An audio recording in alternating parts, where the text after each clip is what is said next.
Assalamualaikum warahmatullahi wabarakatuh. Pada kesempatan ini, mata kuliah dokumentasi keperawatan akan membahas tentang bagaimana dokumentasi standar intervensi keperawatan Indonesia atau yang biasa disebut dengan SIKI.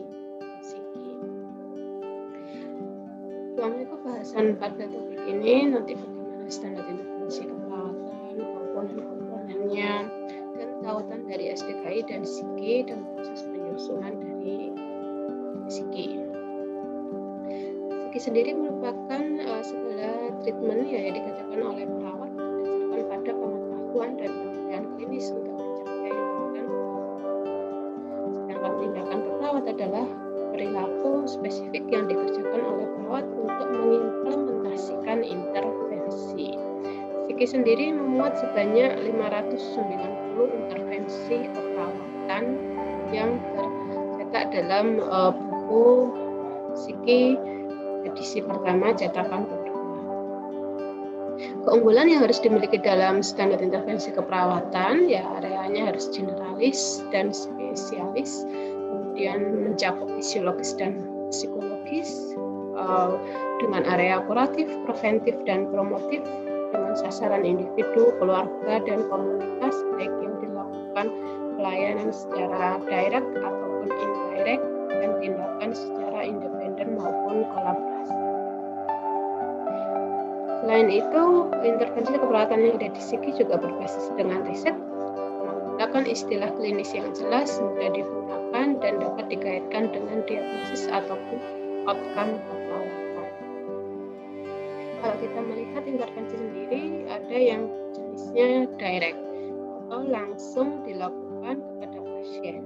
Kemudian ada indirect, yaitu dilaksanakan tanpa berinteraksi kepada pasien, seperti melakukan dokumentasi, kemudian melakukan observasi dengan melihat monitor seperti itu, dan ada nurse initiated intervention, yaitu intervensinya diinisiasi oleh perawat sendiri untuk mengatasi diagnosa, dan ada health provider atau intervensi yang diinisiasi oleh tenaga kesehatan lainnya, namun diberikan ada perawat. Kita lihat template dari intervensi keperawatan di sini. Di sini ada label masalah, yaitu nama intervensi yang merupakan kata kuncinya. Contohnya adalah manajemen nutrisi. Kemudian ada definisi, mengidentifikasikan atau menjelaskan pengertian dari label intervensinya.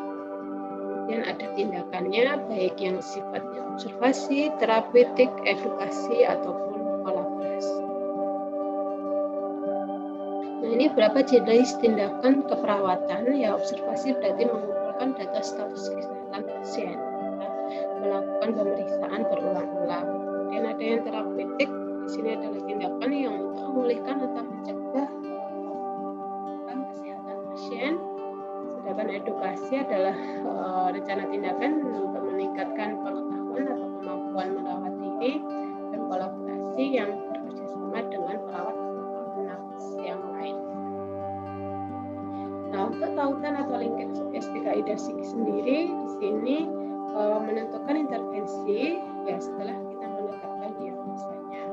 Ada yang disebut intervensi utama sebagai level 1 dan ada intervensi pendukung, yaitu di level 2. Intervensi level 1 atau level intervensi utama di sini merupakan intervensi prioritas bersifat resolutif, memiliki kesesuaian yang terbaik dari diagnosa ataupun etiologi diagnosa keperawatan yang sudah ditetapkan di SDKI, memiliki banyak tindakan yang dapat mengatasi masalah dan dapat digunakan untuk berbagai setting. Maka akan efektif untuk digunakan untuk memecahkan masalah atau diagnosa pada pasien. Sedangkan intervensi keperawatan level 2 atau intervensi pendukung merupakan penunjang dari resolusi masalah. Jadi ini bukan merupakan intervensi prioritas, hanya mengatasi etiologi pada diagnosa tertentu dan hanya dapat digunakan pada setting tertentu saja. Tidak banyak diungkapkan dalam riset atau konferensi praktik klinis lainnya. Contoh tautan dari SDKI dan SIGI untuk diagnosa defisit nutrisi, ya, intervensi utamanya adalah manajemen nutrisi dan promosi berat badan. Sedangkan intervensi pendukungnya terdiri dari 12 intervensi itu, mulai dari dukungan kepatuhan program pengobatan sampai dengan pemantauan nutrisi. Jadi untuk intervensi utama masalah defisit nutrisi yaitu dua, yaitu manajemen nutrisi dan promosi berat badan.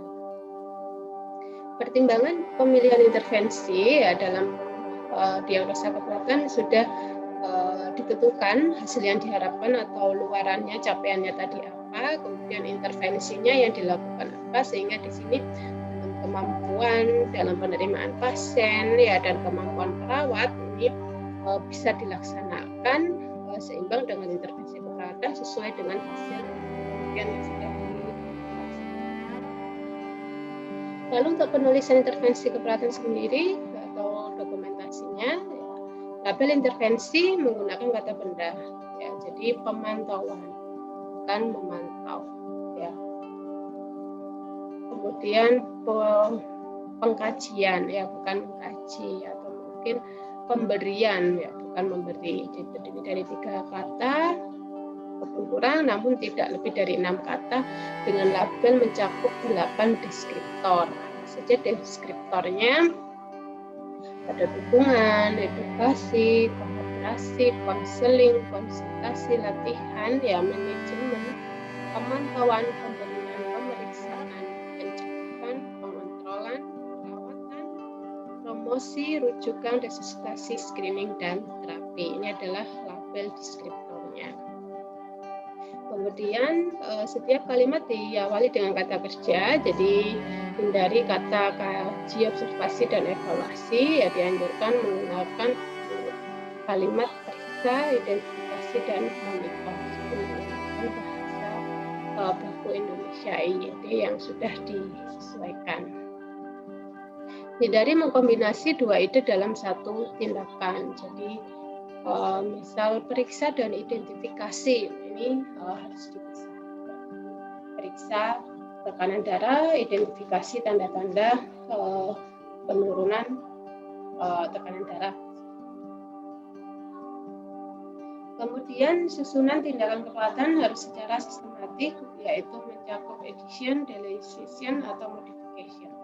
Jadi berdasarkan kondisi pasien, tetapi harus selalu diperiksa konsistensi antara tindakan dan makna label intervensinya. Mana yang perlu ditambahkan, mana yang perlu dihapus, dan mana yang perlu dimodifikasi. Contoh tindakan keperawatan, ya, dalam penulisan intervensi adalah memonitor intake dan output cairan. Nah, ini tidak menggunakan kata kerja, ya, jadi seharusnya monitor atau pantau intake cairan dan output cairan. Kemudian yang kedua, observasi tanda-tanda vital, ya, atau tadi pantau tanda-tanda vital. Evaluasi, posisikan, ubah posisi, anjurkan, pasang akses. Ini sudah sesuai dengan label intervensi keperawatan. Identifikasi tindakan antara observasi, terapeutik, edukasi, dan kolaborasi. Ya, jadi periksa tanda dan gejala. Ini adalah tindakan observasi, monitor, observasi, batasi asupan, berarti tindakan terapeutik, ajarkan, anjurkan, tindakan edukatif, dan kolaborasi adalah tindakan kolaboratif. Nah, ini urutannya juga harus sesuai dengan sistematik, mana yang observasi, maka monitor, kemudian pantau ini harus ada di awal dulu, kemudian terapeutik, berikan, posisikan, lakukan, dan edukatif, ajarkan, anjurkan, ya, baru yang terakhir adalah kolaboratif. Itu untuk dokumentasi penulisan standar intervensi keperawatan Indonesia. Terima kasih. Wassalamualaikum warahmatullahi wabarakatuh.